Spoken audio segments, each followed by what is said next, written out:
did say that you don't want him to lose. Like, you just said that. Yeah, and when I said that, it's so many conversations that go on, you know, off camera, where I feel like people would love for me to say, I hate this nigga forever. Break at your level. No, see, you might be, I could see it in your eyes, you might be confused with the numbers and all of the fake numbers flood the marketplace, 50 something, that shit be nothing. Remember what I told you, the streets are the streets. All our prices is set in stone.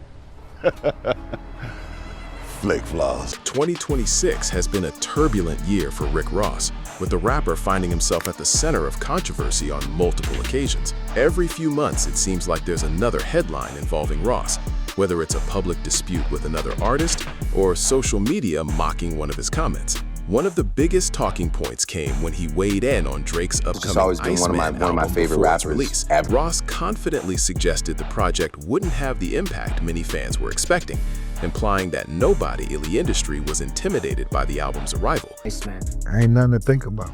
Nothing came to mind, blank. It's like I just saw that curl. Man, with the curl, come on, man. All right, I'm gonna shave my head. All right, so Set in Stone. 17th, baby. 17th. The reaction online was immediate, with many accusing him of taking unnecessary shots at Drake. As criticism mounted, Ross appeared to soften his stance, insisting he wasn't actually dissing Drake. I've never seen someone ice rosé, but... You never seen someone ice rosé? I'll talk to every jeweler in Miami that has fake diamonds. Really, they do that? Instead, he claimed he was simply commenting on the anticipation surrounding the album, rather than attacking Drake personally. That explanation didn't convince everyone.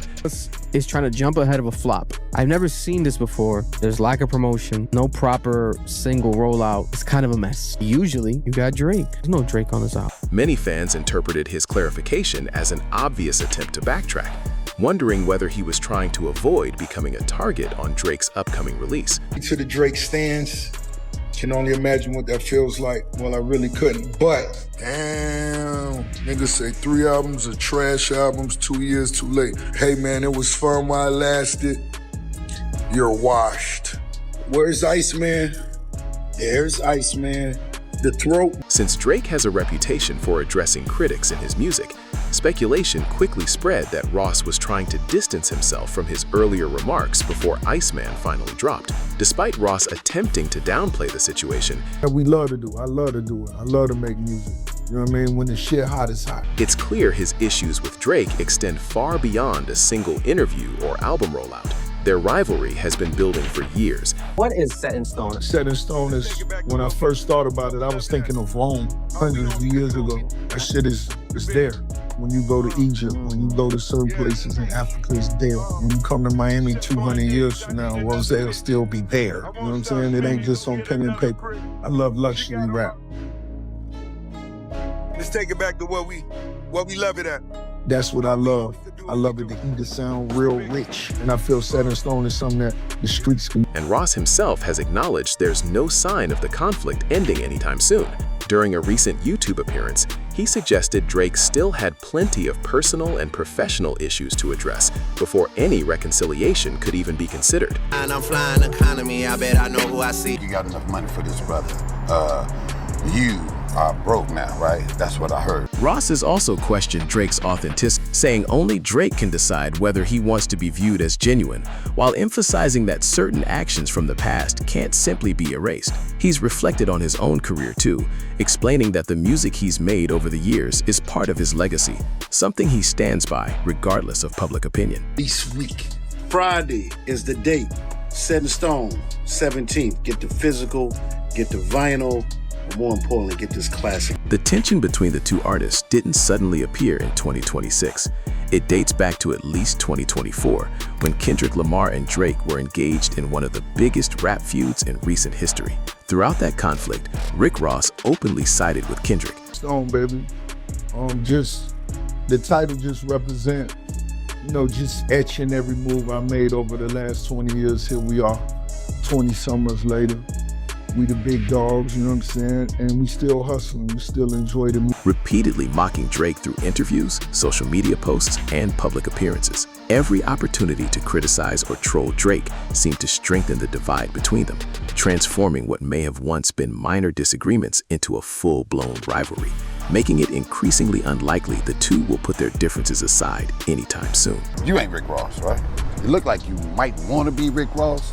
You might be Flick Floss. At first, it wasn't entirely clear who Drake's champagne poppy was specifically aimed at, until Rick Ross, who's been feuding with Drake for over 2 years now, was spotted at an airport waiting to board a commercial flight. There's obviously nothing wrong with saving money, but Ross is known for flexing his luxurious lifestyle. Curious, as a fan of music, there's another artist that I'm a big fan also, just like yourself. And you've been having a little bit of back and forth with him, and in his last album. I don't do back and forth. There's no back and forth. No. It's just one. Any thoughts? It's one frame on the track. Okay. Is that track stand stone? Can we expect to see one track? It's one frame on the track. That's it. Ooh. Yeah, and the train don't stop for now. And he even owns a custom private jet reportedly valued at over $35 million. It got even stranger when Ross pushed back the release date of his new album, Set in Stone, by a full month, possibly because, at the time, prediction markets like Polymarket is trying to jump ahead of a flop. I've never seen this before. There's lack of promotion, no proper single rollout. It's kind of a mess. Usually, you got Drake. There's no Drake on this album. He pushed the album back. Listen to this shit. Oh, this album number 12. My album come out, I'm already paid before the album come out. It's Rose. I don't know that when them niggas sit on them podcasts doing all them little deals, I don't know what little niggas y'all talking to. I've sold records, nigga, for the last 20 years. There's a world where whoever's paying you this money before the album comes out, if you don't satisfy even 10% of expected sales, why would they do business with you ever again? Last I checked, it was Gamma. Larry Jackson paying you up front before our album drops? Because then that's a 360. He's just lying because he knows this shit's gonna do bad. We know you have money, but if you flop, you flop. And if the music's not good, the music's not good. Had traders overwhelmingly betting that Drake's Iceman would stay at #1 on the Billboard 200 for more than 4 weeks, so Ross was arguably ducking Drake, even though Iceman was still likely to chart higher than his own album regardless. The fallout between Ross and Drake reached a point where there seemingly was no way back. Once close collaborators with several successful records together, the two now appear to have completely severed their relationship.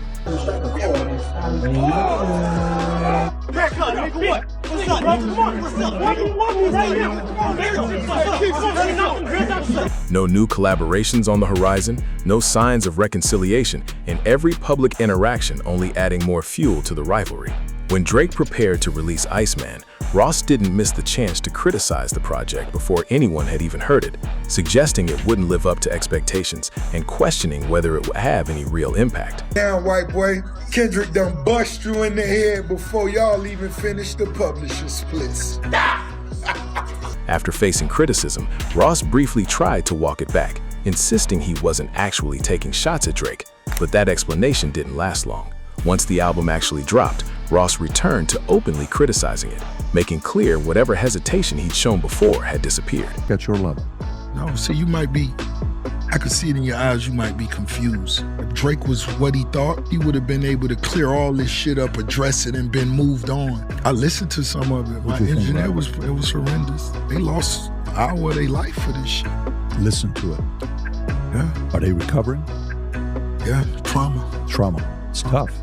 It is. That constant back and forth, denying he was dissing Drake one moment, openly attacking him the next, left many fans convinced the feud had reached a permanent breaking point. Rather than calming tensions, each new interview and public statement only reinforced the idea that neither side had any real interest in repairing things. More recently, the spotlight shifted because of a specific Drake lyric many fans believe accurately predicted an embarrassing moment for Ross. Say that you don't want him to lose, like you just said that. Yeah, and when I said that, it's so many conversations that go on, you know, off camera, where I feel like people would love for me to say I hate this unit forever. Nah, homie, it ain't that. You know what I mean? When somebody step out of line and you gotta, you know, chastise them or give them a spanking, that's what you do. But is it one of those things where there's a conspiracy? Hell no. Don't nobody fear Drake album release. nobody. Is there a world where things can be, you know, in a better place between you two? And what I was saying on the radio was, you know, he speaks to French. French says a lot of positive things that he maybe should send French a pecan pie for, you know what I mean? Because nobody won't speak on his behalf to me, but French do. And that's what I made it clear, like, yo, you know, if anything was to ever come from that, it'll come through French, because it wouldn't directly come to... On Iceman, Drake included the line, "If I'm lying, I'm flying economy," a bar that initially left listeners wondering exactly who it was aimed at. Since Ross has built so much of his public image around wealth, luxury, and extravagant living, the lyric didn't immediately stand out until photos surfaced showing him traveling on a commercial flight. Those images spread quickly across social media, with Drake supporters arguing the lyric had been a direct jab at Ross all along, and connecting the timing of the photos directly to Drake's verse as proof the rapper had intentionally called it. Entertainment outlets highlighted the connection too. If you listening to this, homie, listen to me. My nigga, shine. I don't want to see you lose. No real nigga want to see you lose. That ain't what nigga about.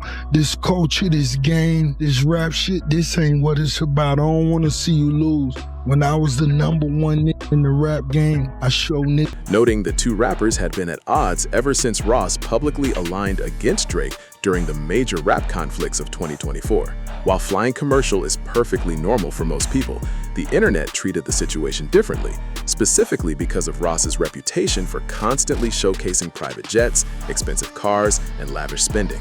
The incident became another example of how fan culture can amplify even the smallest moments during a celebrity feud. Drake supporters turned an ordinary airport sighting into another chapter of the rivalry. One question for the coach. What up? Are we gonna get a Drake Rick Ross album? We had that conversation. Okay. And it's most definitely under serious consideration. Yes. Real talk. Like one of your favorite songs with Drake? Stay Scheming. I'm gonna say Stay Scheming. Legendary song right there. Yeah, I see it. You have to put that there. Drake came out. He came out to us. He came out in the streets. He came to us when we put that record together. It was one of those. Showing just how fast social media can transform an everyday situation into a viral talking point once two high-profile artists are already locked in an ongoing dispute. As Drake's popularity has grown over the years, so has the intensity of his fan base. Global success brings millions of loyal supporters, and some of them are willing to defend their favorite artist against any criticism, no matter how small. I got a lot of respect for a lot of rappers, but I got one guy. He's my favorite person to rap on any song. His name is Rick Ross. We were in the... Platforms like TikTok and X have amplified that behavior, letting fan communities mobilize almost instantly whenever another artist speaks negatively about Drake. Stan culture has evolved into something far more influential than it was even a decade ago, with fans often treating online debates like personal battles that need to be won, a level of devotion plenty of outside observers find genuinely hard to understand. At the end of the day, what does that mean to you? Hustling, to me, the nucleus of it is the ability to network. To me, that's what hustling is. You gotta find a way to create value and maybe possibly begin with nothing. 9 figures, how'd you get there? It's called hustling nonstop. I have 25 ventures and partnerships. Just got back from Dubai. I'm going to Canada Friday. Tonight we in the club out here in the strip club. We performing. Itself will cover all my expenses for the year. It's just that consistent, nonstop bounce. Musicians are entertainers whose primary job is making music. Yet some supporters elevate them to a status that goes well beyond admiration, dedicating countless hours to defending every decision, attacking critics, and turning even minor controversies into viral moments. This isn't exclusive to Drake, but because he remains one of hip-hop's biggest names, the reactions around him tend to run especially hot. Anyone who publicly challenges him... Morning Glory, what it is, Monday morning? Yeah. What we doing today? How we turning up? What new money we talking? Often finds themselves facing an overwhelming wave of online criticism, memes, and relentless commentary from his fan base. Rick Ross eventually became the latest target of that attention, and he wasn't willing to just ignore it. After the commercial flight photos surfaced, social media exploded with jokes questioning the luxury image he's built throughout his career. Since Ross had spent years presenting himself as a symbol of wealth, private jets, expensive cars, and extravagant living, plenty of fans treated the airport photos as an easy opportunity to poke fun at him. Rather than letting the jokes fade on their own, Ross addressed the situation directly with the response video aimed at critics, a decision that sparked its own round of debate, with plenty of people questioning whether the moment deserved a response at all. Critics argued that someone with Ross's level of success shouldn't feel the need to defend himself over something as ordinary as a commercial flight. The whole episode highlighted how quickly social media can turn a completely routine event into a major talking point, especially once two artists are already locked in a public feud, reflecting a broader pattern in online hip-hop discourse where relatively minor incidents get magnified into headline-worthy stories simply because famous names are attached, with conversation increasingly drifting toward viral clips, memes, and internet narratives rather than the actual music. Plenty of people questioned why Ross even felt the need to respond to the criticism in the first place. The jokes about him flying commercial were largely fueled by social media and Drake's fan base, and engaging with them only kept the conversation alive rather than letting it die out. By addressing it publicly, Ross arguably handed critics even more material to work with. It wasn't long before DJ Academics entered the conversation too. Given his history of covering rap feuds and anything involving Drake, his involvement was almost inevitable, adding another layer to the ongoing debate around Ross. Much of the broader discussion centered on the image Ross has spent years building. Throughout his career, he's consistently portrayed himself as the embodiment of wealth and luxury, expensive cars, designer clothing, private jets, lavish living. Because that image has become such a core part of his brand, any moment that seems to contradict it gets immediately seized on by social media. In today's stan culture climate, where every celebrity move gets picked apart, even something as mundane as a commercial flight can trend instantly if it doesn't line up with the persona fans expect. The timing of the controversy also drew attention because Ross was reportedly preparing to release a new album, leading some observers to compare his approach to other artists who've tried managing expectations ahead of a rollout. Rather than focusing purely on promoting the music, Ross seemed eager to remind fans he was already financially secure regardless of how the project performed, emphasizing he'd already been paid and suggesting commercial success wasn't his main concern. To some listeners, though, that read less like confidence and more like an attempt to soften expectations before the album had even dropped. Instead of building excitement, critics interpreted his comments as indirectly acknowledging the album might struggle commercially. The takeaway a lot of people landed on was essentially, even if the numbers aren't impressive, I've already made my money. Whether or not that was his actual intention, it sparked real debate.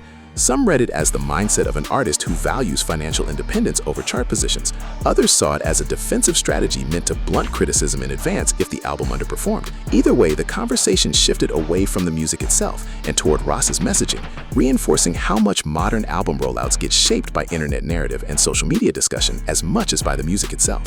Ross's comments about already being paid before release may well be accurate, but they still sparked plenty of skepticism online. Few would argue Ross hasn't built real wealth over his career. He spent years expanding business ventures well beyond music while consistently projecting financial success.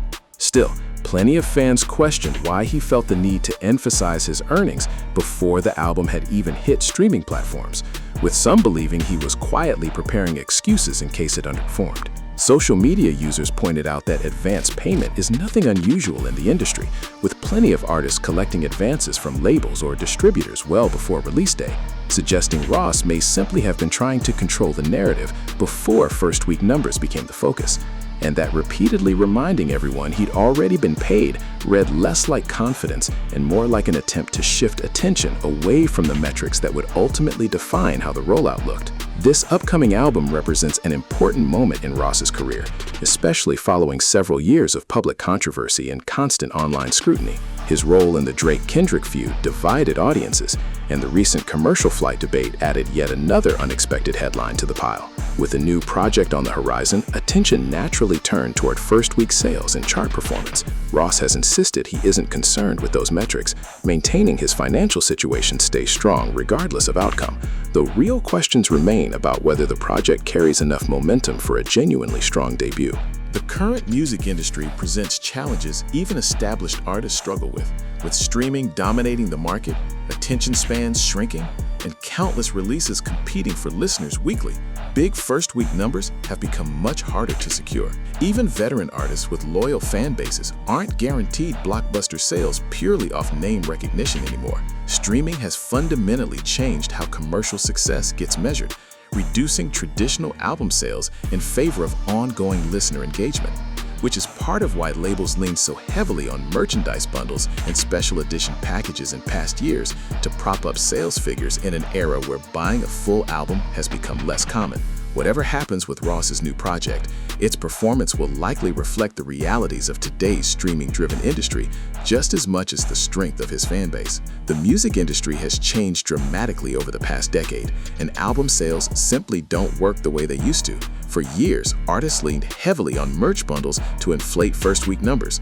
Hoodies, t-shirts, vinyl, and other products packaged alongside albums specifically to count toward chart totals. That strategy became common enough that Billboard eventually stepped in and tightened its rules, introducing regulations meant to stop labels and artists from artificially inflating sales through unrelated products or promotional loopholes, aiming to make chart performance reflect genuine fan support rather than clever bundling tactics. At the same time, streaming reshaped the industry entirely, with listeners increasingly consuming music through platforms like Spotify and Apple Music instead of buying full albums, making massive first-week sales dramatically harder to hit for nearly everyone, even established names with genuinely loyal audiences. Which brings the conversation back to Ross and his upcoming album.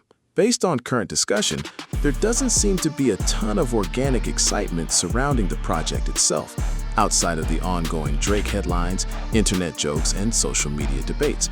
Very little of the conversation has actually focused on the music. That's part of why some believe Ross was trying to manage expectations ahead of release day by reminding everyone he'd already been paid regardless of how it performs commercially. Whether or not that was the intent, plenty feel the better move would have simply been letting the album speak for itself. By responding to the commercial flight criticism, explaining the private jet situation, and commenting on potential sales before the rollout even started, Ross arguably gave the internet even more to joke about. In today's social media environment, every response tends to extend a controversy's life rather than end it. And sometimes saying nothing at all is the more effective move, especially when the original criticism was never that serious to begin with. At the end of the day, the success of Ross's next album will come down to whether listeners actually connect with the music, not viral memes or online arguments. As always, we'll have to wait and see how the real numbers shake out once the project officially drops. So, what do you think? Is Rick Ross being unfairly criticized? Or has he made things worse by responding to every controversy? Let us know your thoughts in the comments below. And if you enjoyed this video, don't forget to leave a like, subscribe to the channel, share it with your friends, and turn on notifications so you never miss another upload. Thanks for watching, and we'll catch you in the next one.